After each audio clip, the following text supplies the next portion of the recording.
Grandma Iris is literally a prophet. She's the most amazing woman I've ever seen, and her cookies are the bomb.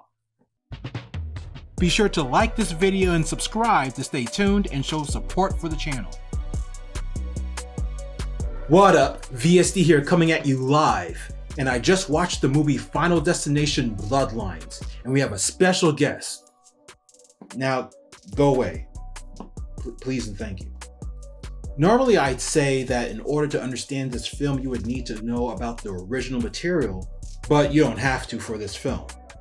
Reason being is because the movie can stand alone easily by itself enough for anyone unfamiliar to catch on. However, there may be some Easter eggs that might be valuable from the previous films that makes this movie even better, but I'll discuss that later in this video. Final Destination was first created by screenwriter Jeffrey Reddick in the year 2000 amongst all the hype of the end of the world at the turn of the century. It was originally meant to be an episode for the X-Files TV series, which was later picked up to be a feature film. The film was directed by James Wan and was such a huge success that it produced 4 more films within the same world of the story, and this 6th film is the new addition to the family. Like, for real. The movies were so successful that people weren't booking flights for months. People became overly cautious while driving on the road. Theme park rides were slowed down. NASCAR races were at a slowdown, and people became paranoid while driving across bridges, which was definitely justified after this incident. So here's the premise of the first film, which transcends to the other films, including the new one. A dude named Alex is about to board a flight to France with his high school class, where Alex started noticing some weird things happening around him while boarding the flight with his classmates.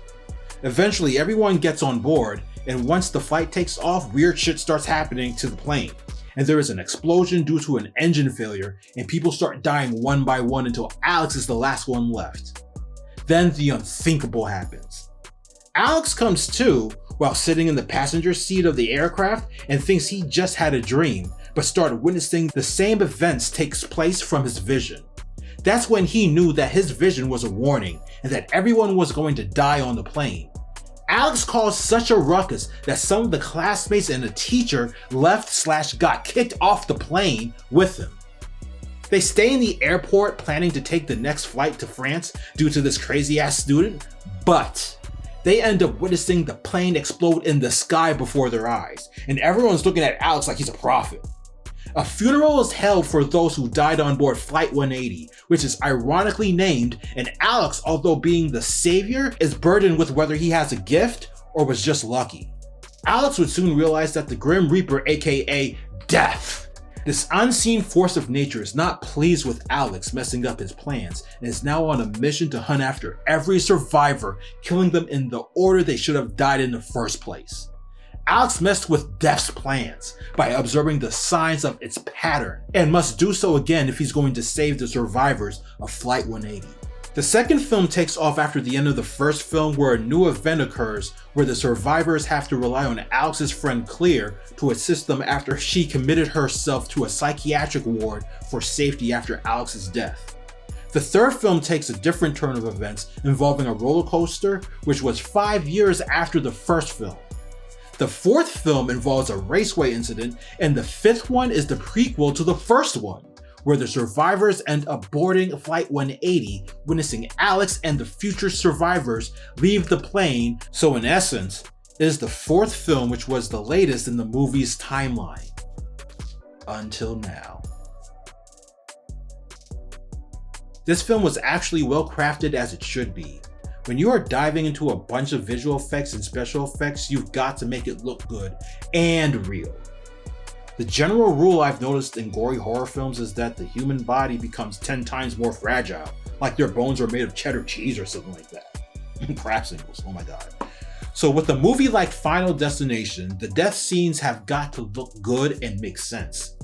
Probably the most realistic death scene occurs during the garbage collection scene. Another thing about this movie which was great was it focused on 2 timelines, being the present day and the 1960s. And it gave me a lot of nostalgia of this period in history, because our baby boomers are getting old and will soon no longer be around. Including this element was a nice touch and makes me think back to the quaintness. It makes me think back to the quaintiness this period brought us. Quaintness? Quaintness? Quaintiness. I'm trying to say something like, you know, the good times, the good old days. Okay, the good old days, yada, yada, yada. That's what I'm trying to say. This makes me think back to the good old days of just peace and harmony where you can just walk outside without having to lock your door. This has got to be one colorful cast. Because we bounced from the past in the 1960s to the present day, I'll be honest, I didn't know how the present day main character had any bloodline connection to the main character of the past. I'll be real with you. But then as the story progressed on, it started to make sense to me.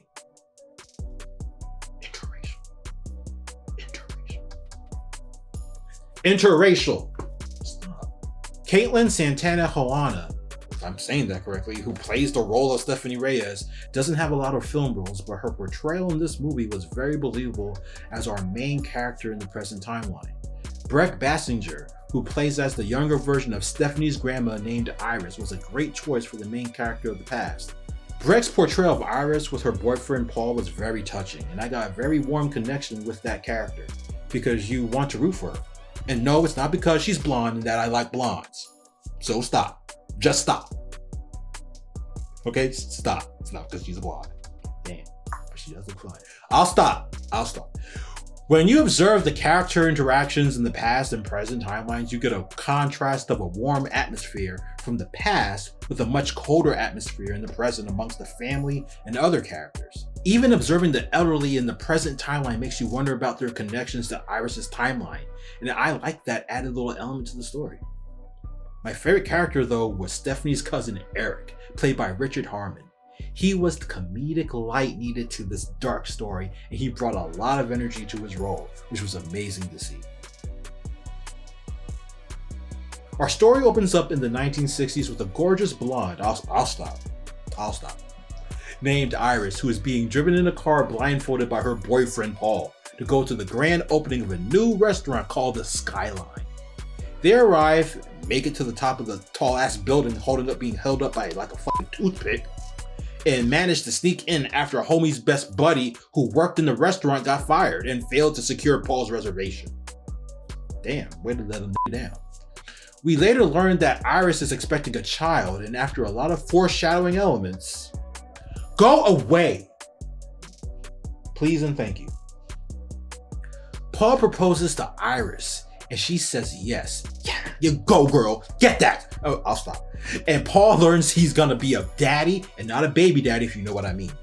Everybody is celebrating and dancing to the Isley Brothers song Shout, aka, just in case you didn't know, you make me want to shout, da da da da da da.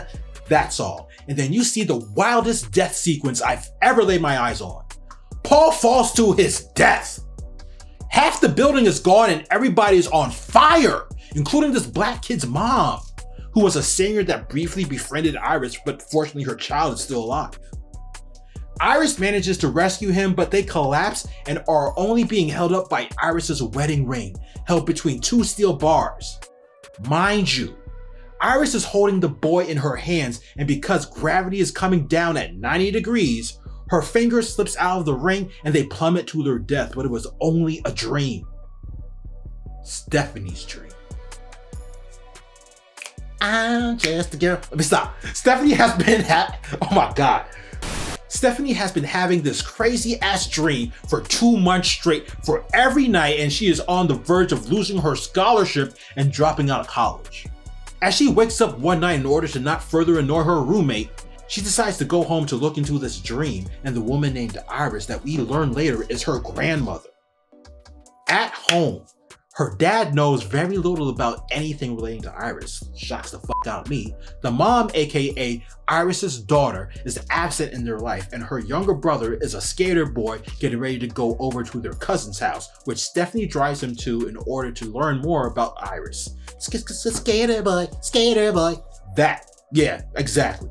At the cousin's house owned by Stephanie's uncle, aka Iris's son, Stephanie's brother is chilling with two of the uncle's sons and his daughter, and the uncle doesn't want to talk about his crazy ass bitch of a mom because in his mind, she's a crazy ass bitch. But the aunt, aka the uncle's wife, caves into Stephanie's plea and secretly lets Stephanie know where the letters are from Iris so she can check them out, which leads Stephanie on a journey to Iris's home, which is a giant fortress out of some kind of wasteland shit. Now, Stephanie meets Iris for the first time and she is some old woman living in a fortress dying of cancer. You thought I was gonna say a shoe? Fuck no. And reveals to Stephanie that her dream was Iris's premonition. Oh my god, that's too funny. and she is some old woman living in a fortress dying of cancer. You thought I was gonna say shoe? Fuck that, no bitch. And reveals to Stephanie that her dream was Iris's premonition, and that after Paul proposed, she managed to save everybody's life until death came after them. Or should I say, death came after them. Now, this shit has never happened before in all of Final Destination, that the main character dreams a premonition of someone else's premonition. I smell scam, a Nigerian scam.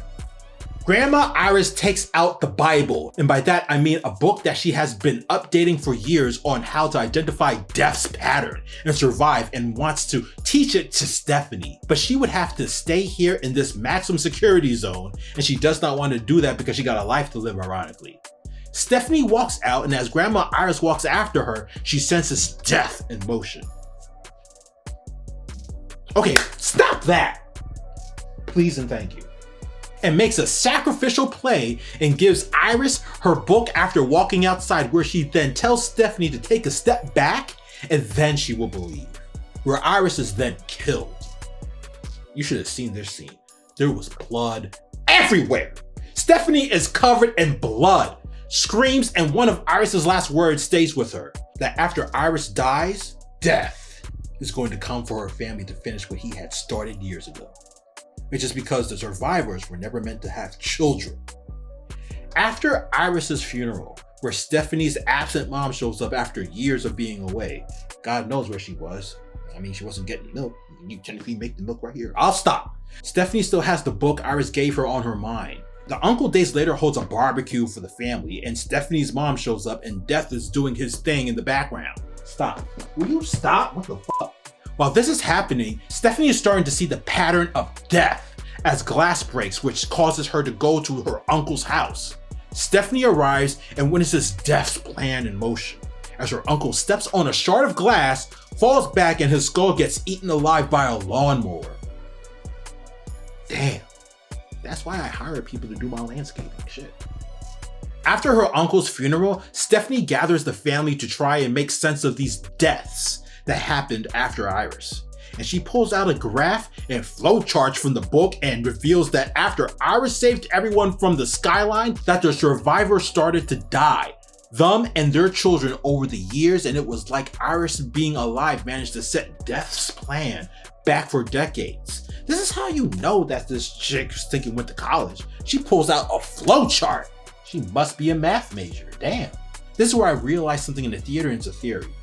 Iris's book had drawings of key events from the past Final Destination movies, like an airplane and a truck carrying logs. This made me wonder if all the survivors, or at least the ones who gained premonitions, were descendants of the survivors of the skyline, and that each movie was Death trying to clean up his failure from the skyline death scene. If this is true, then Grandma Iris deserves high praise and a shrine for her sacrifice on some Selena shit. 'Cause I'm dreaming of you tonight, 'cause tomorrow I don't know if it's right. These are not the words to the song that I'm trying to sing. Thinking about you and me. Hey, Stephanie determined that the next to die was her uncle's eldest son, Eric, and he calls bullshit, rightfully so. I wouldn't believe this shit, but almost dies one night at his tattoo parlor job, which caught Iris and her brother's attention the next morning. They drive there and almost hit Eric and wonders how he's still alive. But when Eric's sister comes out to go for a walk, all the things Stephanie pointed out that Death could use to kill Eric was used on Eric's sister, and she dies the most realistic death I've ever seen in any movie. Damn, this is like the third fucking funeral.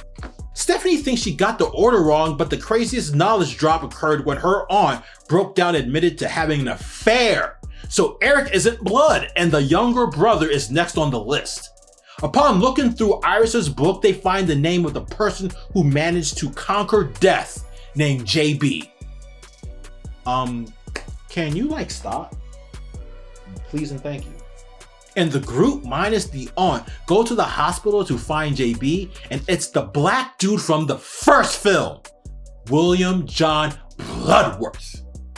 It is revealed that he was the young black boy from the Skyline. He tells the group that the only way to defeat death is to either take a life, which would have added what would have been their remaining lifespan to your own, or to die and somehow be brought back to life.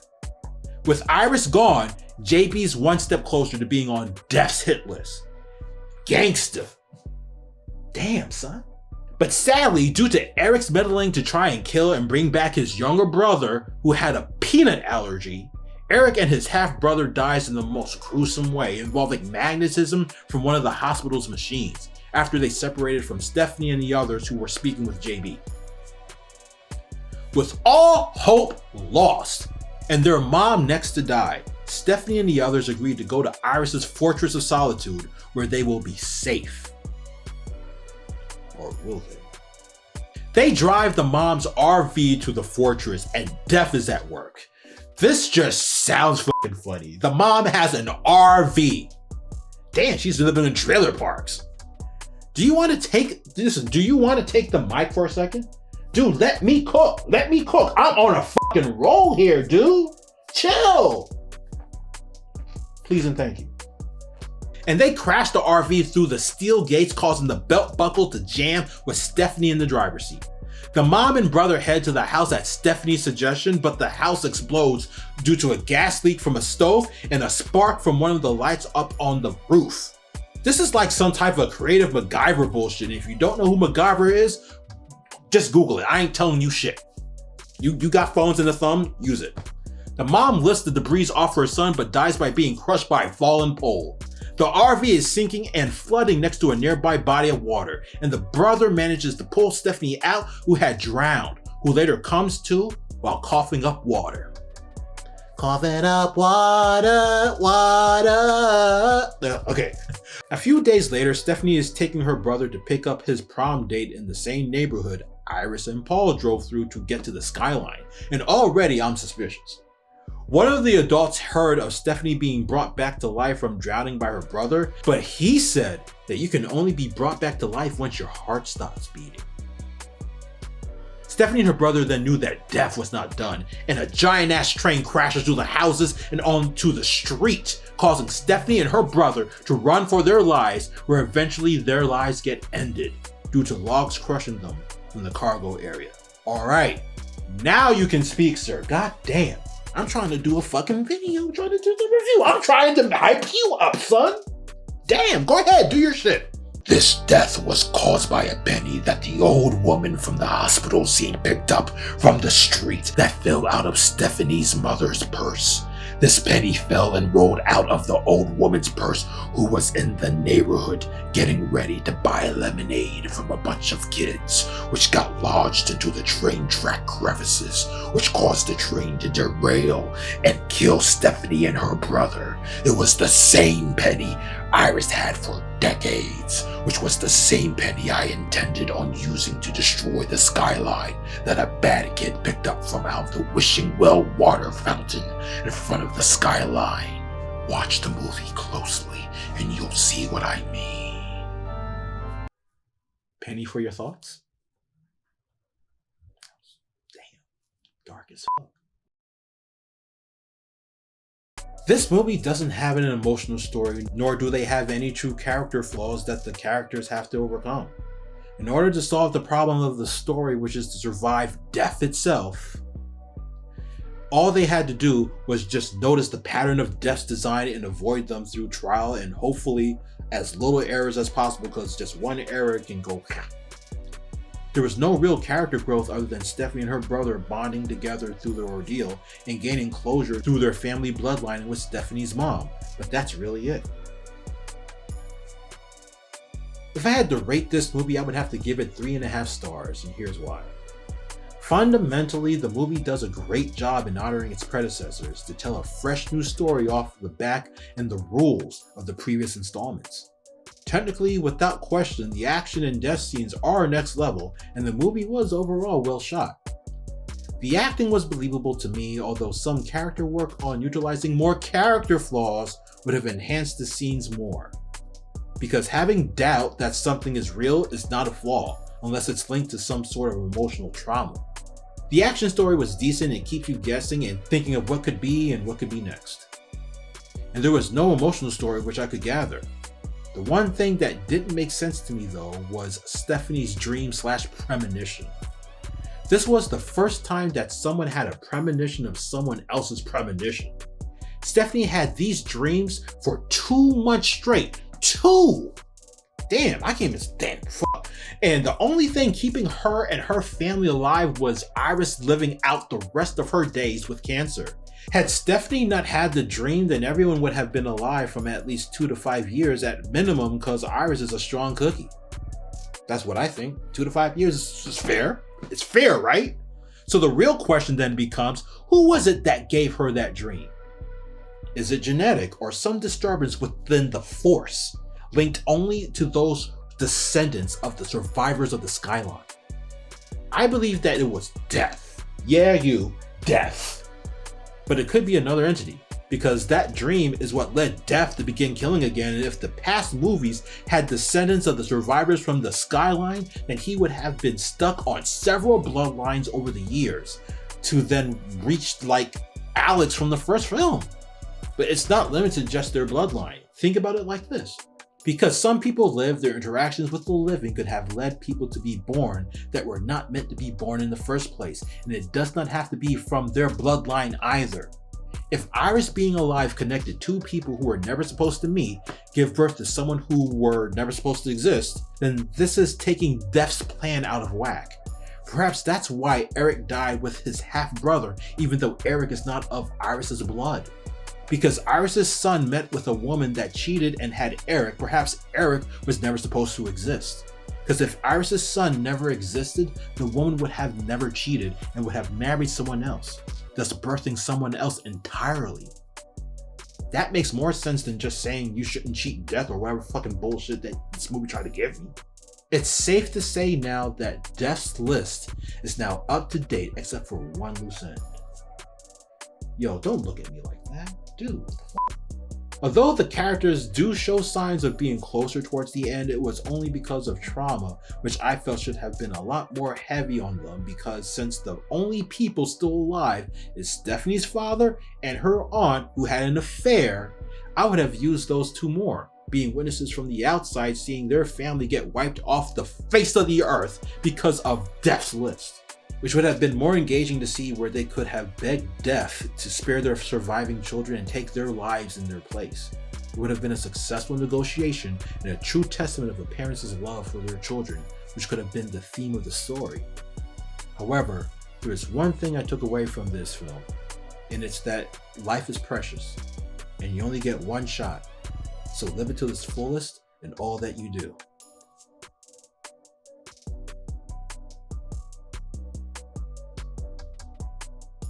Now here's a theory I've always had, which I've enhanced after seeing this movie.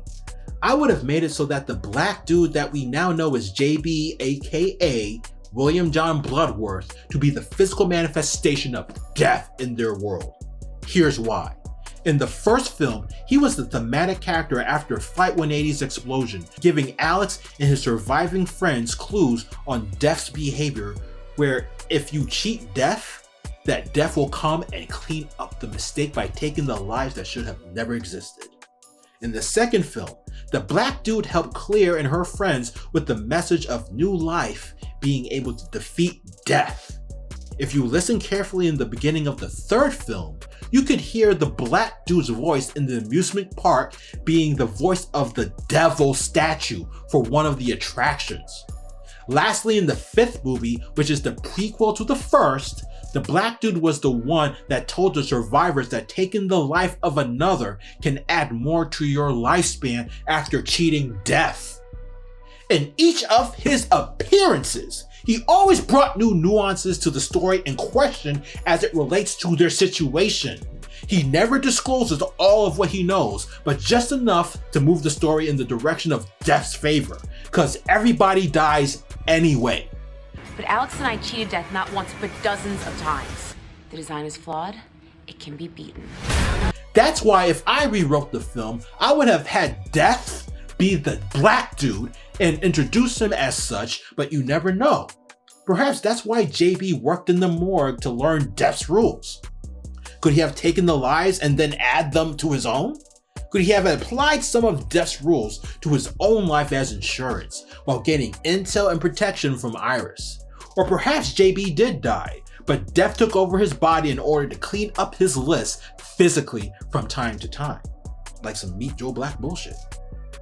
With what I said earlier about the father and aunt pleading to Death to spare their children, this would have been a great way to introduce JB as the physical manifestation of Death. Because if you think about it, JB from the looks of it was meant to die after Iris, so Iris was keeping him alive by just living, which protected her bloodline and JB's. Also, Iris noted that JB survived Death. But that's only if JB was meant to die before Iris, and I don't think she was referring to the Skyline incident. It does look like originally that JB was to die last, so there was no danger to him for decades. But what if JB was meant to die before Iris, and that Death made a wager and took over his body as a child or later in life? This would make JB's interaction with the cast from the past films make more sense, for JB was Death incarnate, leading the cast into his hands, because he already had control of JB, who Death promised he would kill last. After Stephanie and her brother died, JB is the last on the list if he's meant to die after Iris, which seems to be the case. Stories like this are filled with puzzles and many possibilities. And this next video shows exactly how the right puzzles can work together.